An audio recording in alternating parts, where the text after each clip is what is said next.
आज वो सिद्धि जी के पास गरुड़ जी गए हैं।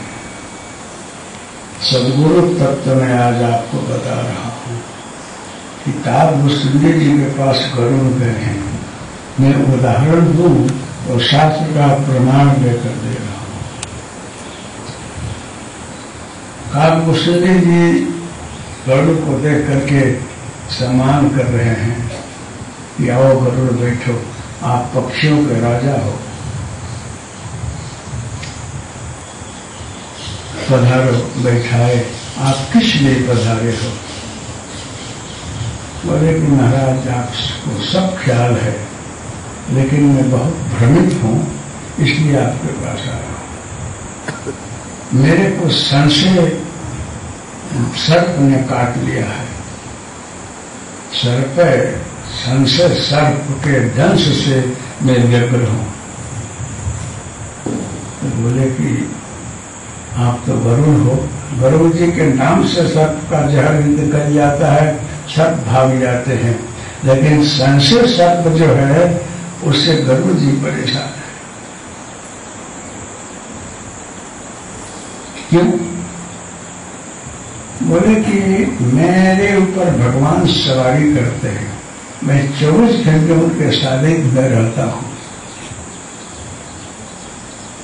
हमेशा उनके स्वरूप का दर्शन करता हूं, फिर भी मेरा भ्रम नहीं जाता है।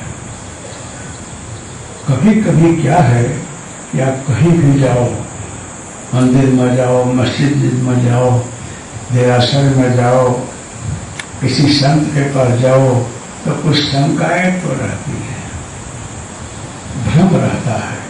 वो महाराज को देखा, चलो इनको भी देखा हो कैसे है, वहां गया, चलो यहां भी सुना हो कैसा है, वहां दर्शन किया, वहां भी करा, बहुत बखान सुनता हूं कैसा है। विश्वास नहीं होता है। सुन करके हम खिंच कर जाते हैं। लोग बखान किए कि ये जगह ऐसी है, ऐसी है, ये देव ऐसा है, बड़ा चमत्कारिक है, ये सब बड़े अच्छे हैं। तो ये श्रद्धा सुन करके श्रद्धा उत्पन्न हुई, हम वहां गए, लेकिन विश्वास नहीं है। जब तक हमको अनुभूति न हो, हमको उसका पर्चा न मिले, तब तक हमें विश्वास नहीं होगा। ये मन का स्वभाव है। कहीं भी जाएगा वो, उसको श्रद्धा नहीं बैठेगी। श्रद्धा थोड़ी घड़ी है, सुनकर आया है, लेकिन विश्वास नहीं होगा। जब तक हमको अनुभव न हो, प्रतीति न हो, ख्याल न आए, तब तक हम मानते नहीं। तो गरुड़ जी, जब राम जी को सर्प बंधन हुआ, सांपों ने बांध लिया, मेघनाथ ने नाग पास छोड़ा, तो राम को सांपों ने बांध लिया है। राम जी अचलस्त पड़े हुए हैं, राम लक्ष्मण।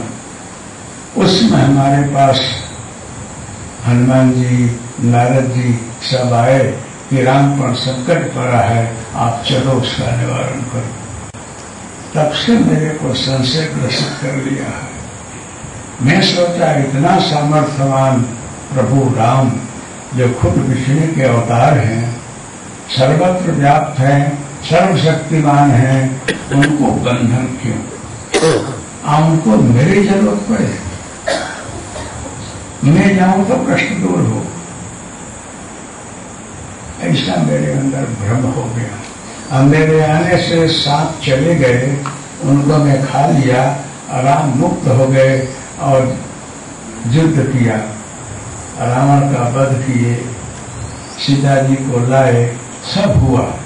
लेकिन मेरे अंदर से भ्रम नहीं जा रहा है कि वास्तव में सही बात क्या है, वास्तव में राम ही रहे। मेरे अंदर भ्रांति और भ्रम ये व्यापा हुआ है कि एक जो अनादि है, ब्रह्म है, सर्वत्र व्याप्त है, वो मानव शरीर में क्यों? वो तो तत्व गुणों प्रकृति से पर है, ये मानव शरीर में क्यों? ये मुझे भ्रम रहा। इसके लिए मैं भगवान शिव के पास जा रहा था। भगवान शिव ने हमको देखा और जान लिया कि इसको भ्रम है, संशय बहुत है, इसका निवारण बहुत मुश्किल है। अगर मैं कर भी दूंगा तो उसका सब संशय नहीं जाएगा, क्योंकि अहंकार अति दुखद डमरुआ। अहंकार बहुत बड़ा कष्ट है। अहंकार जो है ये बहुत बड़ा कष्ट है, वो व्यक्ति को छोड़ता नहीं है। अगर मैं इसका समाधान कर दूं तो उसको यही लगेगा कि भगवान शंकर के पास गया और मेरा सब निवारण हो गया। इसलिए शंकर दादा जो है आपके पास भेजे हैं। इसका कारण यही है कि गरुड़ जी इस पक्षियों के राजा हैं। भगवान विष्णु उन पर सवारी करते हैं और वो कौवा के पास जाए, काक के पास जाए और वो जाकर उसका समाधान करे। काक जो है सबसे खराब पक्षी मानते हैं। सपट हो पक्षी चंडाला, चंडाल पक्षी कागड़े को बोलते हैं। तो गरुड़ जी कागड़े के पास जाए और वहां उनका समाधान हो तो अहम में धक्का लगे ना कि मैं कहाँ गया। इसलिए मैं तो आ नहीं रहा था, लेकिन अब शंकर दादा का आशीर्वाद है, संकेत है। और आप विषय में सुना, आपके विषय में कि आप बहुत तपस्या करके कितने जन्म भटकते भटकते भटकते कागड़ा बने हो, और आप जो है सबको बोध देते हैं और आपकी प्रशंसा सारे जहां में हो रही है। इसलिए मैं आपके पास आया हूं और आप मुझे इसका निवारण करें। काकभूषुंडी जी गरुड़ जी को बहुत समझाए कि भगवान का अवतार हुआ, उस समय में कैसे गया काग बन करके वहां और उनका जूठन खाया, और मेरे को भी भ्रम हुआ कि सही में राम ही है क्या। ये सब आप सुने होंगे। बहुत भ्रमित हुआ मैं। तो राम जी एक बार हंसे में उनके मुख में चला गया और अनेकों ब्रह्मांड उनके पेट में देखा, और देखने के बाद मुझे निकाले बाहर आया और कहाँ कहाँ भटका मैं, सारी सृष्टि को देखा भगवान के मुख में।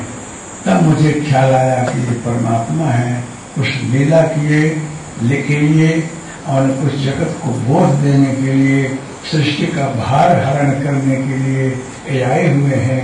इसलिए मेरा भ्रम दूर हुआ। बहुत भटका हो गरुड़, इतना तुमको कष्ट नहीं है जितना मुझे हुआ है। ये भी कि बुद्धि के कारण, तर्क के कारण, शंका के कारण मुझे बहुत कष्ट हुआ। आई शंका ने हमको भगवान तक ले जाने में देर लगी। शंका जो होती है ना, वहां भ्रम होता है, विश्वास नहीं होता है। मैं यहाँ आप लोगों को भगवान दत्त ने आशीर्वाद दिया है कि हरिओम तस्य जय गुरुदत्त जो बोलाओगे 10-15 मिनट आप सबको ध्यान लगेगा, मानसिक शांति मिलेगी और कभी किसी को इष्टदेव के दर्शन भी होगा। होता भी है। लेकिन आपको लगता है कि महाराज अगर मेरी बात सब समझ में नहीं आएगी तो भ्रांति आपको भी हो जाएगी, शंका हो जाएगी, संशय हो जाएगा कि महाराज कुछ विद्या जरूर जानते हैं, अथवा तो त्राटक हिप्नोटिज्म जानते हैं। एकाएक किए ना हमको ध्यान लग गया और हमको दिखाई पड़ने लगा कुछ कीमत तो है। मैं कई जगह गया हूँ, बड़े बड़े सिद्धों के पास, मंडलेश्वर जगतपुर के पास, कहाँ गया हूँ, ऐसा ध्यान नहीं लगा। यहाँ कैसे लग जाएगा एकाएक, जबकि मैं कुछ करता ही नहीं हूँ। आपको शंका हो जाएगी।